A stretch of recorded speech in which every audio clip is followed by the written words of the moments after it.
But as far as we are concerned, at any point in time na hihingin ng ahensya, ang earmarked revenues na yan, dahil maliwanag po, mas maliwanag pa sa alas 8 ng umaga, ang balanse nila, ay demandable po yan.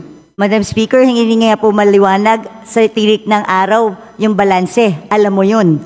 Hindi maliwanag kung magkano ang balanse ng mga earmarked revenues dahil natatraffic sa Bureau of Treasury. You and I both know that. Natatraffic ang kanilang balanse sa Bureau of Treasury because nagagamit ang pera. Madam Speaker, I move that we recognize the Honorable Bernadette B.H. Herrera of the party list BH for her interpellation. The Honorable Bernadette B.H. Herrera is recognized for interpellation. Thank you, Madam Speaker. Magandang hapon, ay magandang umaga po or tanghali na pala. Madam Sponsor, my first question is with regards to the status of contract of service and job contract since DBCC naman ito dun sa special provision. Madam Sponsor, yung regarding din sa inquiry ko before on solo parents, because on our law, sabi, they are entitled, kahit job contract sila, job order or contract of service sila, they are entitled to the 7-day leave. So I think this is an opportunity, pwede bang isama natin sa special provision para i-clarify sa lahat ng agencies that they are qualified for the parental leave of 7 days.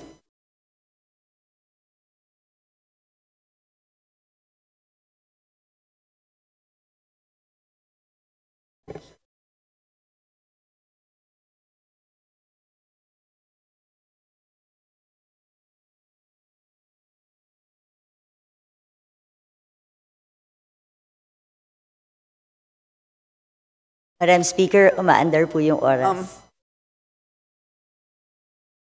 Madam Speaker, we are checking the joint circular.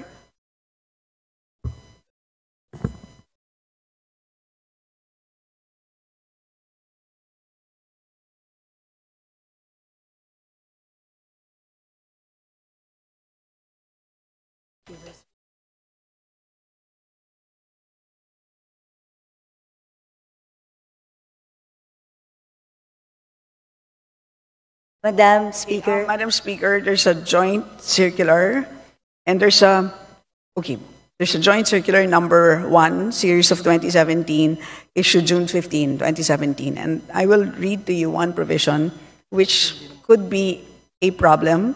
And I'll read to you the provision verbatim. The services of the contract of service and job order workers are not covered by civil service law and rules, thus not creditable as government service.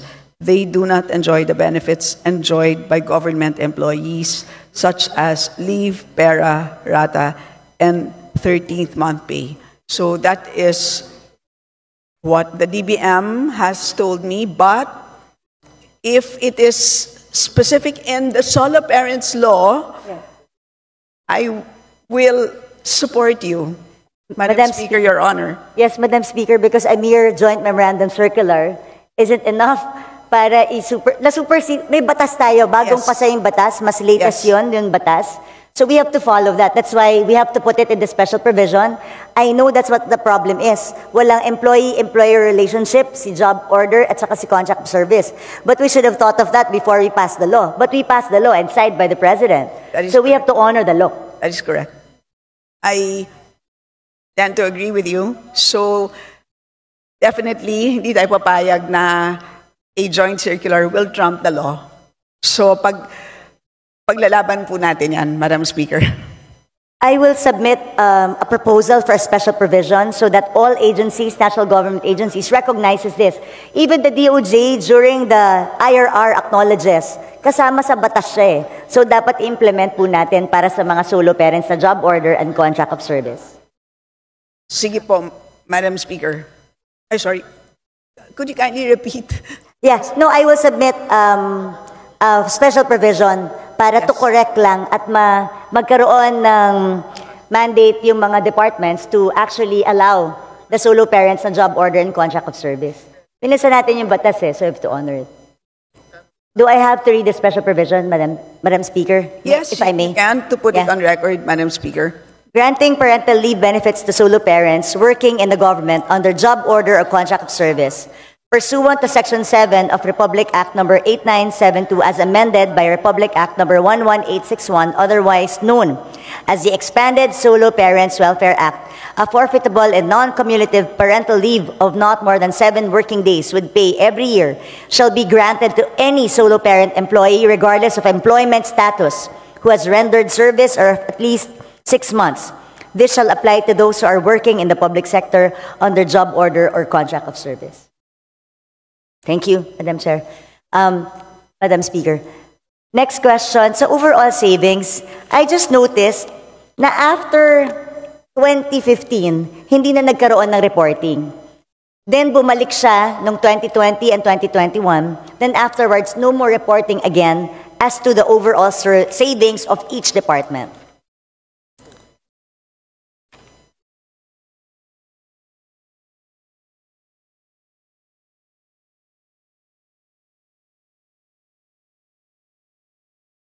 Madam Speaker, may we ask for a 1-minute suspension? Session suspended. Madam Speaker. Session resumed. Please proceed. Madam Speaker, Your Honor, as you know, the meaning of savings is now different. Today, it now refers to balances of any released appropriations which have not been obligated as a result of any of the following: A, completion, final discontinuance, abandonment of a program, or B, implementation of measures resulting in improved systems and efficiencies, etc. So today, in other words, hindi na siya kinocompute for all. Yun na ngayon ang practice ng DBM. So if there is a number that you have in mind, for example, do you wish to know unutilized appropriations for the entire government? Is that what you wish to know? Madam Speaker, parang di naman po nagbabago yung definition ng overall savings. Yung savings naman talaga is, as you said, yun ang definition ng savings natin. At kaya nire-reflect yun kasi ito yung mga hindi nagagamit, like you said. And then nire-report kasi yun and it's being transferred to other agencies. Ang sa akin, I'm looking for a repertorial. They have to report it to us, just like before. For example, ang overall savings natin in 2020 is 3.5 billion. That's why it's also significant And then for all those savings, nakalagay dyan kung saan tinransfer sa bawat agency. Pag sinabi mo kasing savings, transfers from each agency, nata-transfer ang savings ng bawat isang ahensya, pupunta ngayon sa overall savings, and then yung overall savings, it's a transfer to.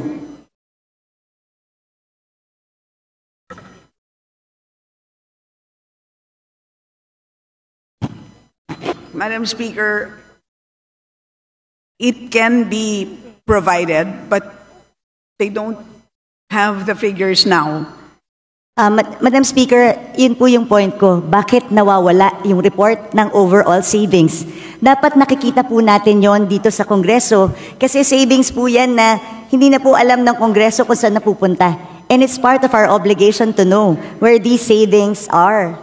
Saan nanggaling? Kasi that's where we see how efficient ang ating mga departments. So baka pwede pong isubmit sa atin today para makita po natin.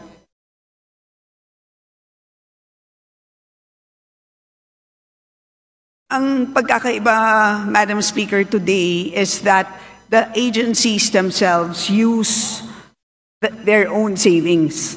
So, they can modify on their own. So, hindi katulad dati na nililipat sa ibang ahensya. And does this mean hindi siya nire-report sa... No, pero, yes. So, but as a result of that change in practice, kaya nagkaroon din sila ng ibang pagre-report, but tama po yung observation ninyo, and I think that is a very important point. Hindi naman dahil nag-iba ng practice ay nawalan na sila ng responsibilidad na mag-report. So, because of that, they will submit the report on savings. They will provide the report as, okay, but henceforth, they will include henceforth, you will include it in the BSF. Moving forward, but you will submit within the week to the Committee on Appropriations, and we will copy furnish all members. Yes, please, Madam Speaker, kasi napaka-importante po na alam natin how efficiently they're using. Napakadaling mag-declare ng savings kung bibigyan natin ng blanket authority ang departments to use the savings and use it whenever they want or augment something without passing through Congress. E di, i-bloat na lang palagi yung bidding, yung ABC. Tapos magdadive. You know, this is not acceptable, should not be acceptable to us. That's why we need those reports. Kaya sana po, within the week, or sana nga within the day or hanggang tomorrow para naman po mapag-aralan, Madam Speaker. Anyway, my next question refers to, dito na ako sa, alam naman ni Madam Sponsor ito, yung tungkol sa earmarked revenues.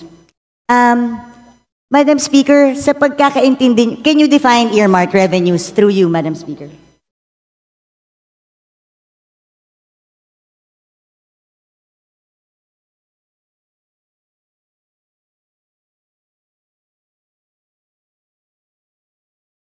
Earmarked revenues, Madam Speaker, are identified revenues required by law to be used for designated activities, benefits, or purposes which can be either classified as use of income or special account in the general fund or SAGF. Nung pong nag-interpolate tayo, sinabi po sa akin that the cash isn't available because the cash is being used. Madam Speaker, Madam Sponsor, tama po ba na pwedeng gamitin ang earmarked revenues ng national government wherever it pleases? Yun ang practice po ng natin. But let me explain. Madam Speaker, yung tanong ko po, hindi kung practice siya or hindi. Tama po ba na ginagamit natin ang earmarked revenues for other things other than specified in the law?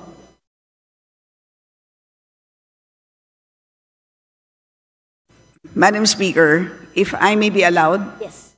parang po siyang, if I may use a comparison, parang pong kung tayo po ay nagde-deposito sa isang bangko, nagdeposito tayo ng 100 piso, iniwan natin sa bangko yung ating 100 pesos. Habang hindi natin kailangan yung 100 pesos na yan, ini-invest ng bangko yung 100 pesos na yan. But at any point in time that we demand 100 pesos plus the interest, dapat ibibigay sa atin ng bangko yung pera natin. At any point in time that we want it, it must be available. So ganun po ang konsepto ng earmarked revenues. Congress earmarks a certain portion, kinokolekta ng ahensya ang revenue, dinedeposito sa treasurer, habang hindi ginagamit ang cash, gagamitin muna ang cash sa pagpapatakbo ng buong government kasi po ang pangongolekta ng buwis hindi naman po January 1. Meron na tayong buwis. Paano natin babayaran ang sweldo ng ating mga page, ang sweldo ng mga government employees? Wala po tayong ibabayad sa inyo na sweldo kung hindi natin gagamitin ang cash na yan. Pero at any point in time that an agency demands those earmarked revenues, the Treasury must be able to make those funds available. Ganyan po ang ibig sabihin ng earmarked revenues. Madam Speaker, saan po nakasulat na gano'n ang ibig sabihin ng earmarked revenues na pwede siyang gamitin pag hindi ginagamit pa? Kasi malinaw naman po, earmarked accounts and funds are not, the legal basis of an earmarked revenue could be a law, a presidential decree, or international agreement. Bawat earmarked revenue may batas. At walang blanket authority doon na sinasabing pwede mo munang gamitin habang hindi ginagamit ng agency. Gusto ko lang po makahanap ng legal basis. Mula umpisa, asan po ang legal basis na sinasabing pwedeng gamitin ang pondo na in-earmark natin for another thing kasi yung cash naman hindi pa ginagamit ng ahensya. So hiramin ko muna. Paano kung hindi ko na maibalik? Paano kung hindi na tayo makautang? Hindi po ba pag regular ka na tao, ginamit mo ang pera na hindi para doon? Qualified theft na to. O kaya, pwedeng technical malversation of funds if you use it for another thing. Ang tawag po dun sa libro ay Book of Accounts. So, may Book of Accounts at nandun naman po maliwanag ang balanse. So, at any point in time na kung na-question... Madam Speaker, ulitin ko, ano pong batas ang nagsasabi na pwedeng gamitin pangsamantala ang earmark revenue?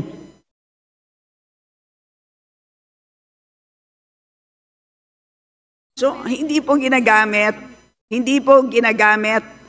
ang revenue. Maliwanag po yun. Yung pera, Madam Speaker.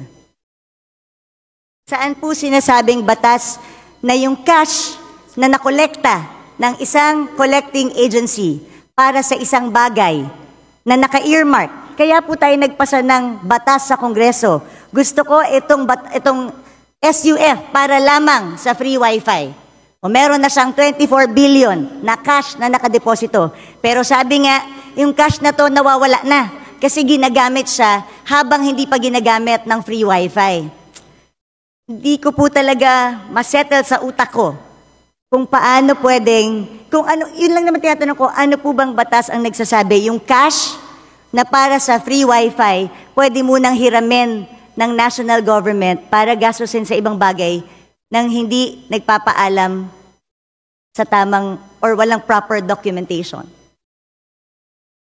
Madam Speaker, una sa lahat, napag-usapan na natin ito at maliwanag naman na at any point in time na kailangan na ng DICT ng additional funds para sa free wifi, they may request. Madam Speaker, maliwanag po yun at katulad din doon Madam sa Speaker, fire trucks. So lahat po yun ay pwede. So yun ang sistema po ng paggamit ng accounts sa special accounts in the general fund. Ganun po ang sistema. Pero kung meron pong legal question ang ating kagalang-galang na BH Herrera, nandito naman po ang DOJ, Judiciary, pwede po siyang magtanong ng legal opinion, ng opinion mula sa DOJ because that is really beyond us. Hindi po ako hindi po kami makakapagbigay ng isang legal opinion. Yun ay pwedeng hingin sa DOJ, Madam Speaker. Madam Speaker, Your Honor. we are the power of the purse here. Tayo po ang nagpasa ng batas. Yung pera na in-earmark natin, mahirap po na ginagamit, tapos pag kailangan na, sasabihin mo, pag kailangan na, nandyan. Paano kung wala? Hindi ba ganun yung mga estafa cases? Hindi ba ganun yung mga pyramiding scams? Na pagka umutang ka ng pera, for such a, di ba, tapos biglang pagkailangan na, hindi mo na makuha. Pwede mo i-demanda yung taong yun. Ang sinasabi mo kasi, at any given time, ang defense mo is at any given time, pwedeng hingin ng free wifi yung budget. Paano kung walang pera ang gobyerno? Sa akin, hindi yung it's readily available. That's not the point. Ang punto dito, pwede bang gamitin para sa ibang bagay ang cash na inalat ng Kongreso para sa isang particular na bagay? Hindi po excuse yung sasabihin natin, available naman pag gusto ng ahensya. Anong difference nito dun sa DAP?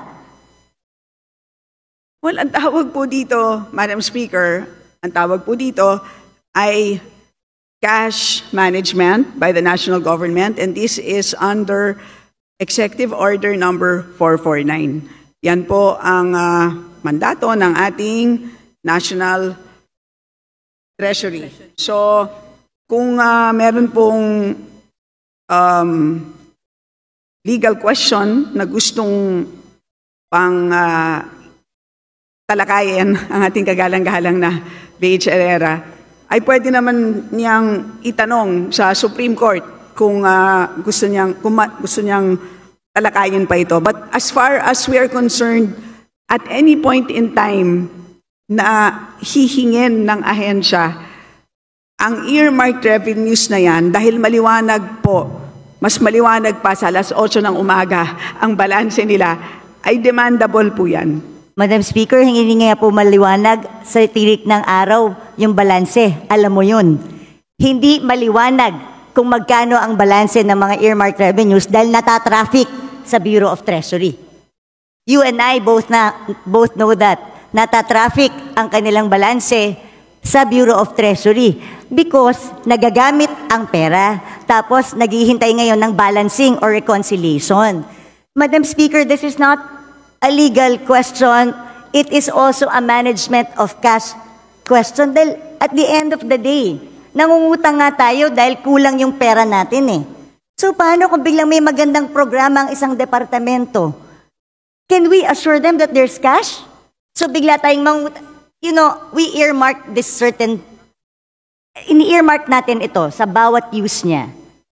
Kasi gusto nating i-make sure that the money is there at lagi siyang pwedeng gamitin. Tandaan natin, if yung humihiram ng pera ang may control kung anong ibibigay niya, then magdadamot ako ngayon sa pagbibigay kasi ginagamit ko eh.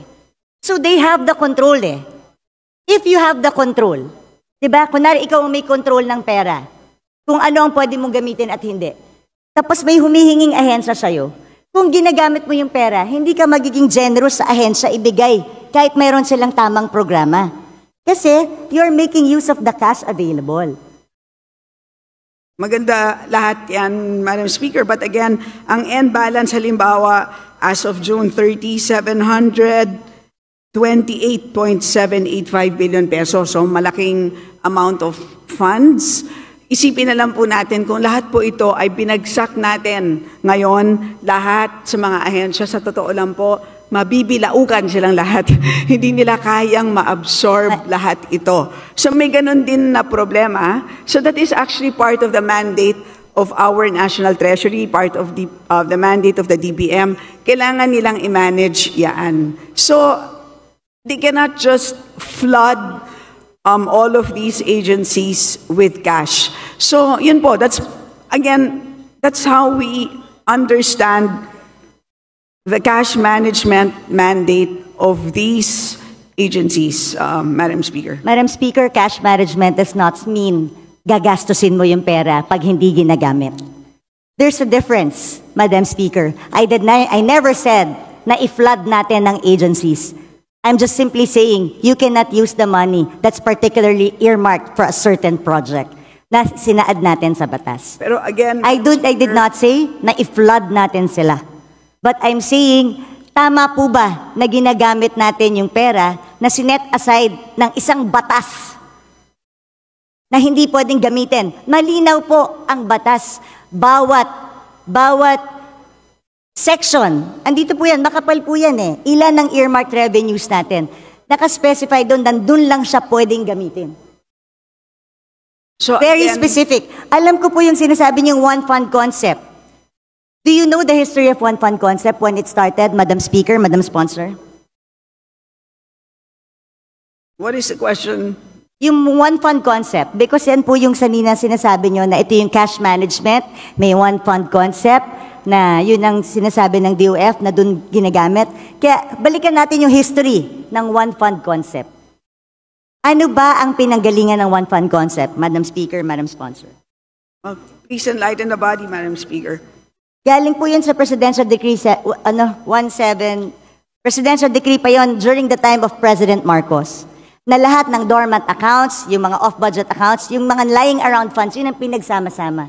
Wala po dong nakasulat any mention of earmarked revenues. At since 1977 pa po yung Presidential Decree na yun. Hindi pa po na-amend or napalitan ng panibago. Ang sa akin naman, gusto ko lang ilagay sa tama. Pwede naman nating lagyan sa special provision kung talagang gustong gamitin itong pondo na to. Pero ang tanong ko, hindi ba dapat natin malaman sa Kongreso kung saan, kailan hiniram yung 700 billion? Kunwari may 700 billion, anong portion ng 700 billion ang hiniram? Hiniram para sa anong bagay? Tama ba na walang report sa atin na hiniram yung perang to? Tama ba na hindi nag-report sa agency? Kunwari, ako si DICT. Ang alam ko, meron akong 24 billion. Tama ba na hindi magpapaalam sa kanila? Pwede bang hiramin namin ang cash na ito para magamit namin sa ibang bagay?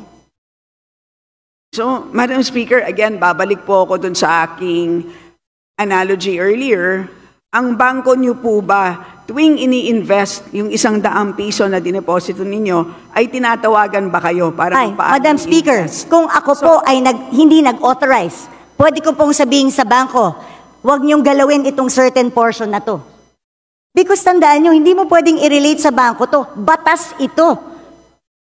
May blanket kang pinirmahan sa bangko. Nung nagdeposito ka, alam mo na pwede nyong gamitin para invest. That's part of the contract you paid for when you opened the account. Pero ito, batas ito na pinasa natin na earmark ang certain fund for a certain thing. Wala tayong authority na binigay doon sa ating batas o habang may cash, habang hindi ginagamit, pwede nyo gamitin, national government, kung saan nyo gusto. Pag kinapos tayo, gamitin nyo na. O basta siguraduhin nyo, pagkakailangan ko na, ibalik nyo sa akin. But again, Madam Speaker, what is important is the balance. Paglilinaw lang po kung ano ang balanse ng bawat fund ay intact na intact po yan. Napakahuhusay po ng ating mga empleyado sa ating treasury. Complete po yan. So lahat po ng mga dinadagdag po dyan, lahat ng binabawas, intact po ang balances.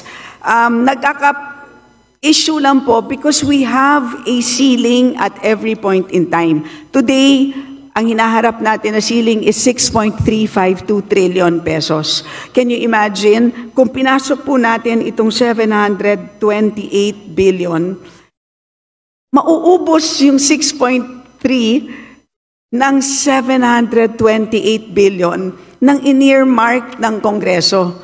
So paano po yung mga programa na gustong ipatupad ng ating national government? Yun ang mangyayari dito. How will our national government function kung lahat po ng ating earmarked revenues ay pinasok natin lahat doon sa ating total budget ceiling? So yun po ang napakahirap na trabaho ng ating DBM or DBCC. So yun ang naging, ang ganda nga ng konsepto, di ba, ng cash management.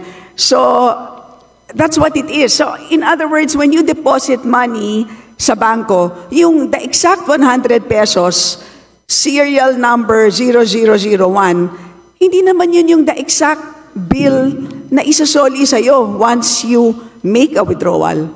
Diba? Ang usapan lang natin ay nagde-deposito ko ng 100, at any point in time, you are entitled to 100 pesos, any serial amount, any serial number, plus interest.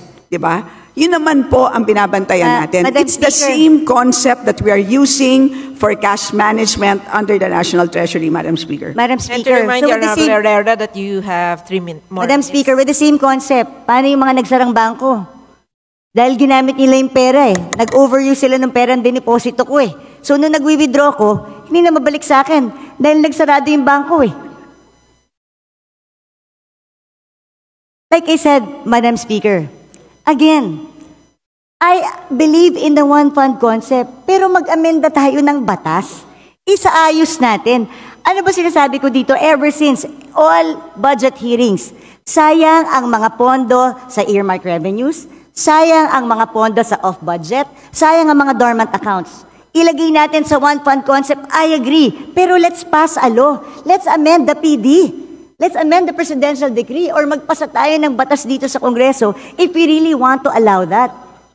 Yun lang po yung aking palaging sinasabi kasi right now, and mag-report sila sa atin sa Kongreso kung saan nila ginamit at kailan na hiniram yung pera. Madam Speaker, hindi na natin alam saan napunta yung pera na ginamit na yon. Oo, nandyan.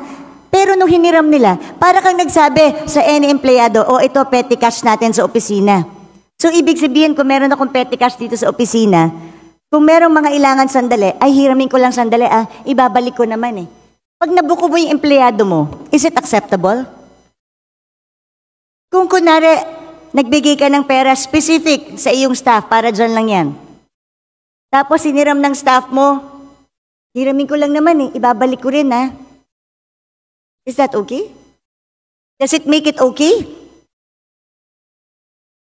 Madam Speaker, it is not the same situation. That is, I stand by my position that accounting-wise po, hindi naman ginagastos ang earmark revenue as long as hindi programmed. Intact po ang balances ng ating earmark revenues. Cash-wise, ay fungible naman po siya. So, yun po ang sistema ng cash management. Kung may problema po ang ating kagalang-galang na BH Herrera, again, of course, she's free to file a resolution, file an inquiry, file or solicit an opinion from the DOJ. So, Madam Speaker, paano nga pag hindi na ibalik? Paano kung walang pera yung gobyerno? What happens now? Because ginamit natin for other things, pinambayad natin ng utang. Is that your last question, the Honorable Herrera? Well, I would like to put this on record dahil meron One pa more naman pong minute. second round.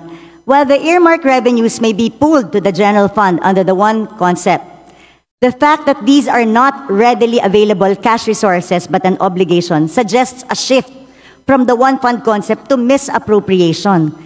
The remittance of the earmark revenues recorded in special accounts has merely become a means to circumvent the purpose of earmarking, allowing physical possession and access to these earmark revenues, which under the Republic Act is, like you said, 700. So, Madam Chair, Madam Speaker, Madam Sponsor, sa akin ilagay po natin sa tama. At mag-report po tayo. Marami po tayo. Pwede po natin lagyan ng special provision na i-report sa atin kailan nila hiniram ang pera. Because hindi ko po talaga matanggap na pwedeng gamitin po yung pera na in-earmark natin for a specific thing, kahit ba hinihiram lang ito sandali. Like I said, hindi ba to parang DAP that was declared unconstitutional by the Supreme Court?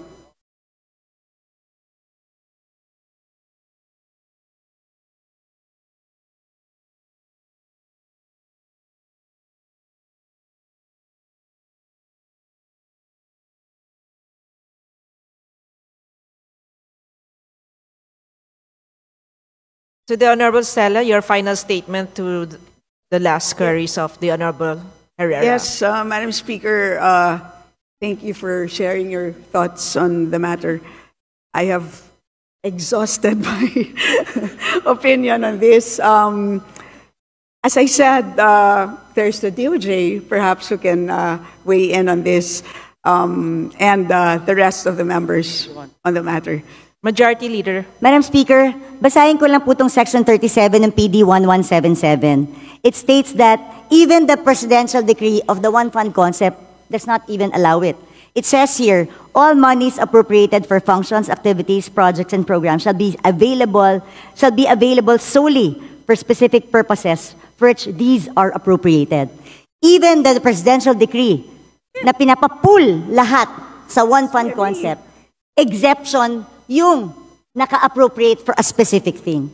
So, Madam Chair, Madam Speaker, I've exhausted my time. Meron pa namang ibang agencies, andyan pa yung DBM, DOJ. I'll just Again, continue. magkaiba po ang appropriation, which is an authority to spend, versus cash. Magkaiba po yun. That's my final statement. Madam Speaker, Thank you. well, anyway, susunod na po ako.